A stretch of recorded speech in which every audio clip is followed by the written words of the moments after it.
آپ سن رہے ہیں درس حدیث۔ مؤلف ہیں فضیلت الشیخ حضرت مولانا حافظ فضل الرحیم اشرفی صاحب حفظہ اللہ تعالی، محتمم و رئیس جامعہ اشرفیہ لاہور پاکستان۔ جھوٹ کی بدبو سے فرشتے بھی نفرت کرتے ہیں۔ عن ابن عمر رضی اللہ عنہ قال قال رسول اللہ صلی اللہ علیہ وسلم اذا كذب العبد تباعد عنه الملك ميلا من نتن ما جاء به رواہ الترمذی۔ حضرت عبداللہ ابن عمر رضی اللہ تعالیٰ عنہ سے روایت ہے کہ رسول اللہ صلی اللہ علیہ وسلم نے فرمایا کہ جب بندہ جھوٹ بولتا ہے تو فرشتہ اس کے جھوٹ کی بدبو کی وجہ سے 1 میل دور چلا جاتا ہے۔ اسے امام ترمذی نے روایت کیا ہے۔ میرے پیارے ایمانی بھائیوں، حضور اکرم صلی اللہ علیہ وسلم کی ذات ہی خوبیوں والی ہے، اس لیے آپ کی زندگی کو اسوہ حسنہ قرار دیا گیا ہے اور قرآنی اخلاق کا مجسمہ قرار دیا گیا۔ ان تمام صفات میں سے بعض ایسی صفات بھی ہیں جنہیں اہل ایمان تو کیا حضرت صلی اللہ علیہ وسلم کے جانی دشمن بھی تسلیم کرتے تھے۔ ان میں سے ایک سچائی ہے۔ جب آپ نے قریش کے سامنے دعوت اسلام کا آغاز فرمایا تو پوری تاریخ میں کہیں اس بات کا ثبوت نہیں ملے گا کہ آپ کے مخالف، آپ کے دشمن یا کسی اور کافر نے کبھی آپ کو خدا نخواستہ جھوٹا کہا ہو۔ حتیٰ کہ ابو جہل بھی آپ کی توحید کی تعلیم کے جواب میں یہ کہتا تھا کہ اے محمد، میں آپ کو جھوٹا تو نہیں کہوں گا، لیکن آپ کو ہمارے دیوتاؤں کی بد دعا لگ گئی ہے۔ حتیٰ کہ آپ کے مخالفین آپ کو صادق اور امین کے لقب سے پکارتے تھے۔ اس عملی انداز سے حضور اکرم صلی اللہ علیہ وسلم نے ہمیں یہ سکھلایا کہ اگر ہم دنیا میں اسلام پھیلانا چاہتے ہیں اور یہ ہماری آرزو ہو کہ کفار بھی اسلامی تعلیمات کو سچ اور صحیح مان لیں، تو اس کے لیے مجسمہ سچائی بن جانا ہوگا۔ چنانچہ حضور اکرم صلی اللہ علیہ وسلم نے ارشاد فرمایا، مومن کی فطرت میں اور اس کی طبیعت میں ہر خصلت کی گنجائش ہے سوائے جھوٹ اور خیانت کے۔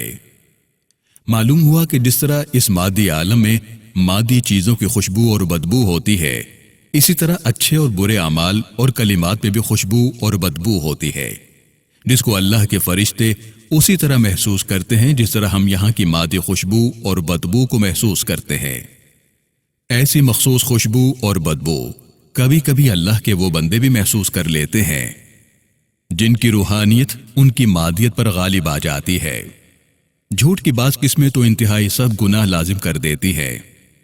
کتب حدیث میں ہے کہ ایک دن حضور اکرم صلی اللہ علیہ وسلم صبح کی نماز سے فارغ ہوئے تو ایک دم کھڑے ہو گئے اور فرمایا، جھوٹی گواہی کا اتنا ہی گناہ ہے جتنا اللہ کے ساتھ شرک کرنے کا۔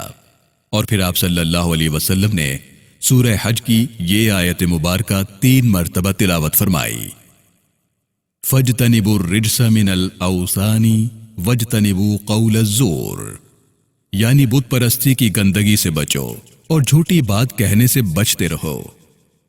اس آیت مبارکہ میں اللہ عز و جل کے طرز کلام سے معلوم ہو رہا ہے کہ بت پرستی اور جھوٹ کہنا دونوں برابر ہے، کیونکہ اللہ تعالیٰ نے دونوں کے لیے اجتنبو کا لفظ استعمال فرمایا ہے، یعنی تم بچو۔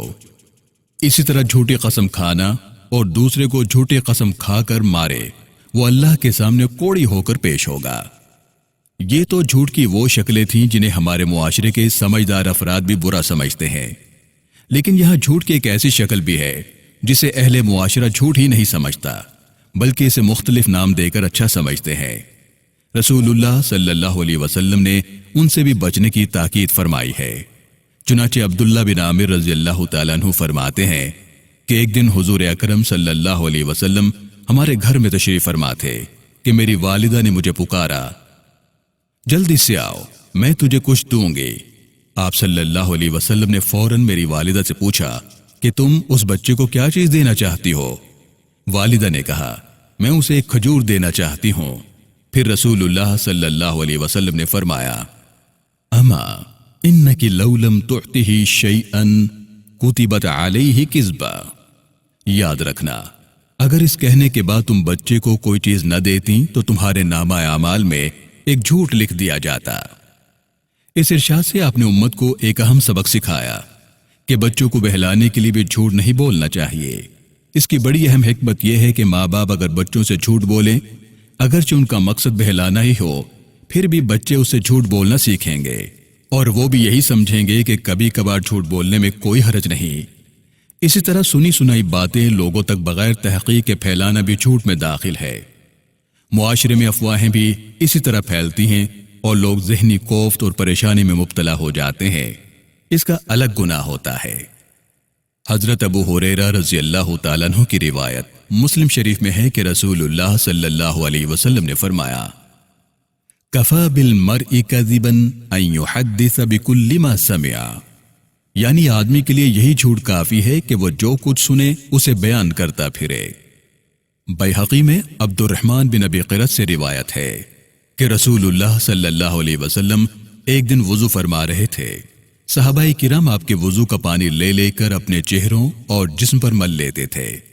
آپ صلی اللہ علیہ وسلم نے پوچھا، اس بات پر تمہیں کیا چیز آمادہ کرتی ہے اور تمہارے اندر کون سا ایسا جذبہ ہے جس کی وجہ سے یہ کر رہے ہو؟ صحابہ کرام نے عرض کیا، اللہ اور اس کے رسول کی محبت۔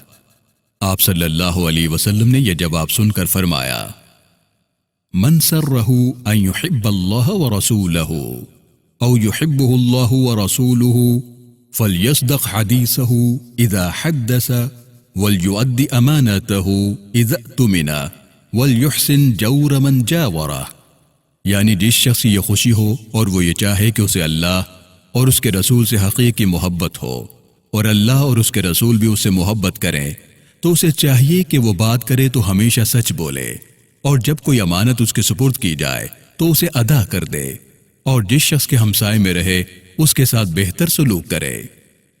میرے پیارے بھائیوں، سچ بولنے کی عادت انسان اپنے اندر پیدا کر لے تو یہ خوبی آدمی کو زندگی کے دوسرے پہلوؤں میں بھی نیک کردار اور صالح بنا کر دنیا کی زندگی کو پاکیزہ بنانے کے ساتھ ساتھ جنت کا مستحق بنا دیتی ہے۔ اور سب سے بڑا انعام تو وہ ہے جسے حضرت عبداللہ بن مسعود رضی اللہ تعالیٰ عنہ روایت فرماتے ہیں کہ رسول اللہ صلی اللہ علیہ وسلم نے فرمایا، ما یزال الرجل یصدق ویتحری الصدق حتی یکتب عند اللہ صدیقا، یعنی جو آدمی ہمیشہ سچ بولتا رہتا ہے اور صرف سچائی ہی کو اختیار کرے تو اللہ کے نزدیک وہ سچا لکھا جاتا ہے اور اسے صدیق کا مرتبہ عطا کر دیا جاتا ہے۔ اللہ رب العالمین ہمیں جھوٹ بولنے سے بچائے اور پوری زندگی سچ بولنے کی توفیق عطا فرمائے، آمین۔ والسلام علیکم ورحمۃ اللہ تعالی وبرکاتہ۔